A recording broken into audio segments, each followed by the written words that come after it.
CM किसान योजना रे आज चाषी को मिलिबो टंका आपण देखुचंती सीधासलख लाइव मुख्यमंत्री उद्बोधन देउछन। प्रारंभ रे प्रभु गजानन को आवाहन करी आमर समस्त कार्यारंभ करिथाउ। से समस्त आमर रिष्ट खंडन करिथांती। तेणु तांकु सुमरला करी आगामी रबी ऋतु पाई आम चाषी भाई माने चाष कार्य प्रस्तुति करिदे। आउ यह मध्य आउ गोटे एक अपूर्व संजोग जे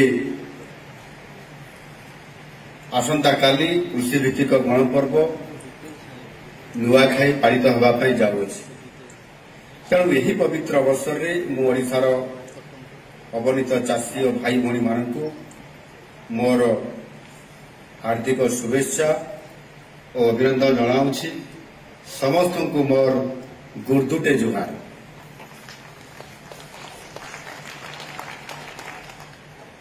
नुआखाई पर्वर अव्यवहित पूर्व कथा मुताबक आम सरकार आज सीएम किसान तृतीय किस्तिर आर्थिक सहायता डीबीटी जरिया आज समस्त चाषी भाई मानू आज ए अर्थराशि प्रदान करुछंती। मु राज्यर शासन मुख्य तथा राज्यर लक्ष लक्ष अन्नदातांक पक्षरु प्रभु श्री गणेश एवं मां समलेश्वरी निकट में प्रार्थना करुछि जे ओडिशार चाषी कूल को सबु बळे शुभ दृष्टि रखंतु।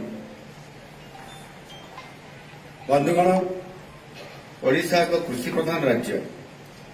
आम राज्य में प्राय 60% रु अधिक लोक माने कृषि एवं या सहित आनुषंगिक कृषि कार्य उपरे निजर परिवार प्रतिपोषण करने सहित निजक मध्य सबु बळे ये कार्य वर्ष तमाम लगे था। तेणु कृषि और आनुषंगिक कार्य राज्यर अधिकांश परिवार मुख्य जीविका होइथिबारु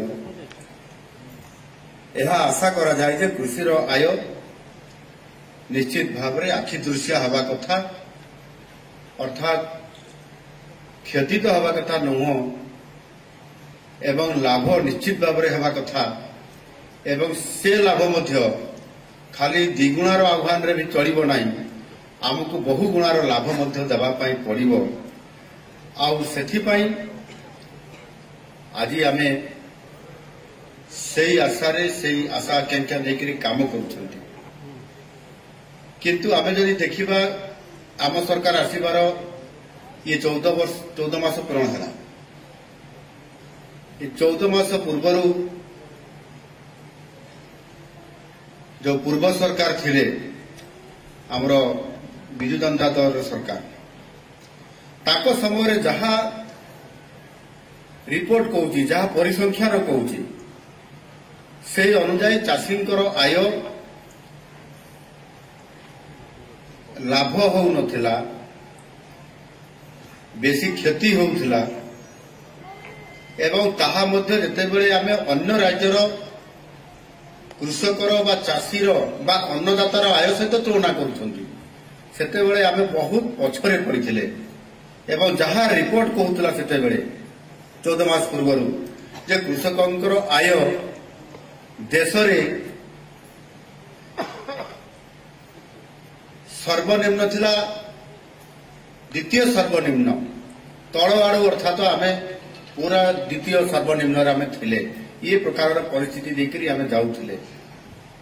तेणु आम सरकार आसीबा मात्रे यही प्रसंग को गुरुतर सहित विचार को नेले। तेणु तुरंत आम सरकार आसीबार प्रथम शपथ पाठ उत्सव दिन कैबिनेट बैठक डकागला एवं सेई कैबिनेट बैठक रे आम शीर्ष नेतृत्वंकर निर्वाचनी प्रतिश्रुति मुताबक आमे कृषक समृद्ध योजना को अनुमोदन देथिलु।